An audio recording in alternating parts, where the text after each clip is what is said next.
భయం భయం ఎప్పుడేం జరుగుతుందో తెలియదు. ఏ ప్రమాదం ముంచుకొస్తుందో ఊహించలేం. అక్కడి ప్రజలంతా అరచేతిలో ప్రాణాలు పెట్టుకుని బతకాల్సిందే. అంతరుద్యంతో సిరియా అట్టుడికిపోతుంది. అటు ప్రభుత్వ దళాలు, ఇటు ఫ్రీ సిరియస్ ఆర్మీ మధ్య భీకర పోరు ఆగడం లేదు. ఇప్పట్లో ఆ రావణ కాష్టం మంటలు చల్లారేలా కనిపించట్లేదు.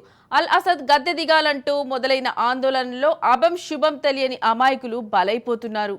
దాదాపు దశాబ్దం పాటు అంతర్యుద్ధంతో తల్లడిల్లి కొన్నాళ్లుగా స్తబ్దుగా ఉన్న సిరియాలో తిరుగుబాటుదారులు మళ్లీ చెలరేగుతుండడం పశ్చిమాసియాలో ఇంకో కలకలాన్ని సృష్టిస్తోంది.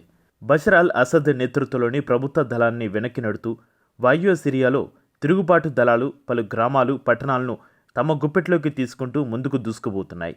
దీంతో సద్దుమణిగింది అనుకున్న అంతర్యుద్ధం తిరిగి చెలరేగుతుందన్న భయాందోళనలు వ్యక్తమవుతున్నాయి. అసలు ఎందుకిలా జరుగుతుంది? తిరుగుబాటు దళాల లక్ష్యమేంటి? వీరి వల్ల అసద్ సర్కారుకు వచ్చిన ముప్పేంటి? ఈ పరిణామం పశ్చిమాసియాలో ఎలాంటి సమీకరణాలకు తెరతీస్తోంది అనేవి ఆసక్తికరంగా ఉన్నాయి. బాత్ ప్రభుత్వ దళాలు, ఫ్రీ సిరియన్ ఆర్మీ మధ్య 18 నెలలుగా సాగుతున్న పోరు చల్లారేలాగా కనిపించట్లేదు. ఆల్ అసద్ గద్దె దిగాలంటూ మొదలైన ఆందోళనలో వేలాది అమాయకులు పిట్టర్లా రాలిపోతున్నారు. అరబ్ ప్రపంచాన్ని కుదిపేస్తున్న స్వతంత్ర ఉద్యమాల బాటలో 2011 మార్చి 15న మొదలైన ఆందోళనలు ఏకదాటిగా కొనసాగుతున్నాయి. సిరియన్ ఆర్మీ, నేవీ, ఎయిర్ ఫోర్సులు నిరసనకారులపై విరుచుకుపడుతున్నాయి. 2011లో అధ్యక్షుడు బషర్ అల్ అసద్కు వ్యతిరేకంగా ప్రజలు వీధుల్లోకి వచ్చారు. ఈ ఉద్యమాన్ని అసద్ అణచివేయడానికి ప్రయత్నించడంతో అంతర్యుద్ధం ప్రారంభమైంది. ప్రభుత్వ దళాలు, తిరుగుబాటుదారుల మధ్య జరిగిన ఈ పోరులో 6 లక్షల మందికి పైగా పౌరులు చనిపోయారు. నగరాలకు నగరాలే ధ్వంసమయ్యాయి. రష్యా, ఇరాన్ల అండతో అసద్ సిరియాలోని మెజారిటీ ప్రాంతాలపై పట్టు సాధించారు. గత 2-3 ఏళ్లుగా అంతర్యుద్ధ తీవ్రత తగ్గింది. తాజాగా దేశంలో రెండో అతిపెద్ద నగరమైన అలెప్పోపై తిరుగుబాటుదారుల అనూహ్య దాడులతో మళ్లీ సిరియా ఉధృతంగా మారింది. సిరియా అంతర్యుద్ధం సమయంలోనూ ఈ నగరం కీలక పాత్ర పోషించింది. మొదట శాంతియుతంగా మొదలైన ఆందోళనలు క్రమంగా హింసాత్మకమయ్యాయి. మార్చి 15 నాటికి దేశం మొత్తం వీధుల్లోకి వచ్చింది. ఆల్ అసద్ ప్రత్యర్థులంతా ఏకతాటిపైకి రావడంతో సిరియా అంతర్యుద్ధం గుప్పెట్లోకి వెళ్ళిపోయింది. సిరియాలోని అన్ని ప్రధాన నగరాల్లో ఆందోళనలు మిన్నంటాయి. బాత్ పార్టీ ప్రభుత్వానికి కాలం చెల్లిందంటూ నిరసనలు వెల్లువెత్తాయి. రాజకీయ ఖైదీలను విడుదల చేయాలంటూ ఆందోళనలు ఊపందుకున్నాయి. దాదాపు 23 లక్షల జనాభా ఉన్న ఈ నగరాన్ని 2012లో తిరుగుబాటుదారులు ఆక్రమించారు. సిరియా అధ్యక్షుడు బషర్ అల్ అసద్కు వ్యతిరేకంగా అలెప్పో కేంద్రంగానే తిరుగుబాటుదారులు తమ కార్యకలాపాలు నడిపారు. 2016లో పరిస్థితి మారింది. రష్యా వైమానిక దాడుల సాయంతో ప్రభుత్వ దళాలు ఈ నగరాన్ని తిరిగి ఆక్రమించాయి. ఇప్పుడు ఒక్కసారిగా తిరుగుబాటుదారులు అలెప్పోపై దాడి చేయడమే కాదు, ఈ నగరంలోని చాలా ప్రాంతాల్లోకి ప్రవేశించారు.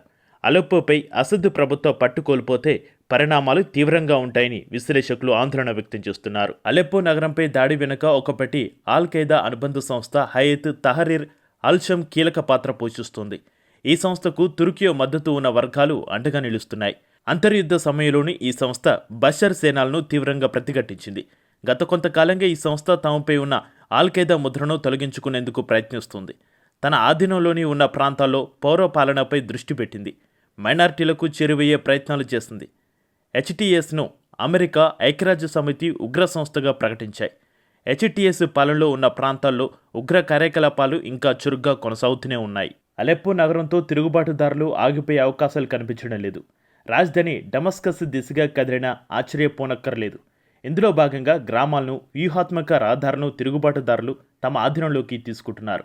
అయితే వీరిని అణచివేసేందుకు సిరియా ప్రభుత్వ దళాలు తీవ్రంగా శ్రమిస్తున్నాయి. రష్యా సాయంతో తిరుగుబాటుదారులకు పట్టున్న ఇడ్లిబ్, అటారేబ్ పట్టణాలపై గగనతల దాడులు చేస్తున్నాయి. గతంలో తిరుగుబాటుదారులను అణచివేయడంలో ఇరాన్, రష్యా కీలకంగా వ్యవహరించాయి. ఇరాన్ 80,000 మంది సైనికులను పంపగా రష్యా గగనతల దాడులు చేసేందుకు సహకరించింది. తన సైన్యాన్ని రంగంలోకి దించింది. వీరితో పాటు హెజ్బొల్లా దళాలు కూడా అసద్కు మద్దతుగా దిగాయి. తిరుగుబాటుదారులు మళ్లీ దాడులు ప్రారంభించడం వెనుక కొన్ని కీలక కారణాలే ఉన్నట్టు సమాచారం. గతంలో సిరియాకు పూర్తి స్థాయిలో అండగా నిలిచిన రష్యా ప్రస్తుతం ఉక్రెయిన్ యుద్ధంలో తలామునకలై ఉంది. మరో మిత్ర దేశం ఇరాన్ దృష్టి ఇజ్రాయెల్పైనే కేంద్రీకృతమైంది. గాజాలో హమాస్కు, లెబనాన్లో హెజ్బొల్లాకి అత్యధిక వనరులను టెహ్రాన్ కేటాయిస్తోంది. పైగా ఇజ్రాయెల్తో ముప్పు ఉన్న నేపథ్యంలో ప్రస్తుతం సిరియాకు ఏ మేరకు ఇరాన్ సాయం అందిస్తుంది అనేది ప్రశ్నార్థకమే. ఈ క్రమంలో అంతర్యుద్ధంలో బషర్ అల్ అసద్ పైచేయి సాధించడంలో కీలక పాత్ర పోషించిన ఈ రెండు దేశాలు మునుపటిలా సిరియాకు చేయూతనందించేందుకు ముందుకు రాకపోవచ్చు. ఒకవేళ వచ్చినా అంత భారీ స్థాయిలో యుద్ధ సామాగ్రిని అందించకపోవచ్చని వార్తలు గుప్పుమన్నాయి. ఈ పరిస్థితుల్లో తిరుగుబాటు చేస్తే తమ లక్ష్యాన్ని చేరుకోవచ్చని తిరుగుబాటుదారులు భావిస్తున్నారు. అందుకే అదును చూసి తిరుగుబాటుకు దిగినట్లు విశ్లేషకులు అంచనా వేస్తున్నారు. సిరియా సైనిక పాలనకు నిరసనగా ఆల్ హసక్క సంస్థకు చెందిన హసన్ అలీ గ్యాసోలిన్ మంటల్లో ఆత్మార్పణం చేసుకోవడంతో ఆందోళనలు మొదలయ్యాయి. దీంతో సైనిక పాలనకు ముందు 1958 నాటి సిరియా జాతీయ జెండాను చేతపట్టి వేలాది మంది వీధుల్లోకి వచ్చారు. అది కాస్త కార్చిచ్చులా దేశమంతటా విస్తరించడంతో సిరియా అగ్నిగుండంలా మారింది. ఆందోళనని అదుపు చేసేందుకు సైన్యం కాల్పులకు దిగడంతో నిరసనలు హింసాత్మకమయ్యాయి. అదే సమయంలో రాజకీయ ఖైదీలు జైళ్లలో నిరసనలకు దిగడంతో దేశంలో అస్థిరత మొదలైంది. దేశమంతటా ఆందోళనలు, నిరసనలతో అట్టుడుకుతోంది. మొత్తం మీద ఏడాదిన్నర పోరులో 30,000 మందికి పైగా ప్రజలు ఇరువైపులా ప్రాణాలు కోల్పోయారు. లక్షల మంది ఇల్లు, వాకిళ్లు కోల్పోయి చెల్లాచెదురయ్యారు. ప్రాణాలు కాపాడుకునేందుకు లక్షలాది మంది పొరుగున ఉన్న ఇరాకీ, కుర్దిస్తాన్, జోర్డాన్, లెబనాన్, టర్కీలకు శరణార్థులుగా తరలిపోతున్నారు.